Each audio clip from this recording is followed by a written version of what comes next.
Yes, injalo bafowethu ayijiki, straightforward nje unqo. Matthew 5 verse 27. Nizwile kwathiwa ungaphingi.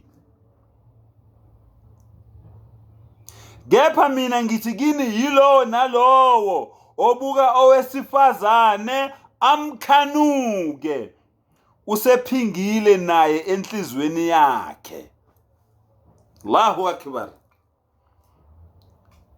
Ithini iIslam? Uthini umdala weinsuku mayelana nokuphinga, mayelana nobufebe. Allahu akbar. Awulalele nje. Wala taqrabu zina. Allahu akbar. Ungasondeli entweni ehlangene nani nobufebe. Yizo nje ukuthi uthini? Akathi ungayenzi. Uthi ungasondeli entweni emayelana nobufebe. Ungasondeli kangakanani ukuyenza. Umdala uthi la taqrabu zina. Ungasondeli. Why? Innahu kana fahisha. Ngoba ubufebe yini? Ihlazo.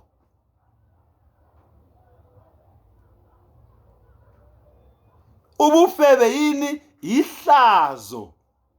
Wasaa sabil, indlela embi. Ubufebe yindlela embi, eyihlazo, ezokufaka einkingeni, ezokwehlisa isithunzi. Awuze nje umdalo wakho ukubeka kamnandi kanjani. Hambela kude nobufebe. Uthini uYeshua la?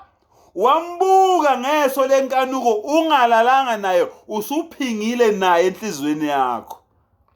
La ilaha illallah Muhammadur Rasulullah sallallahu alayhi wasallam. Ungabi nabanye onkulunkulu ngaphandle ka-Allah, umvelinqangi, umdala weinsuku, umenzi weinto zonke, umenzi wakho, ongozeli, ongalali, ongaphumuli, ongakhathali.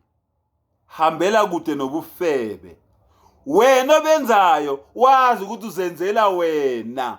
Umuntu ozolimala ubani? Uwena. Umuntu ozobhashwa ubani? Uwena. Uyothi uyangena unkosikazi womuntu kanti uqushiwe. Kudala sibabona bukela iBlack Life, ngizoloku nginitshelile. Sebequshiwe athi uyangena kanti uqushiwe lapha ya. Kumkamuntu noma endodeni yomuntu. Uthi uyangena mama kanti uqushiwe, ucuphile unkosikazi wakhe. Uthi uyangena baba kanti ucuphile umyeni waloyo mama loyo noma waloyo sisi loyo. Hambela kude nobufebe ngoba uzoxakeka. Magama amlayo. Ningithukeke nina ke nithanda ubufebe, kulungile ilungelo lenu. Kodwa iqiniso lona nizwile ningematshe.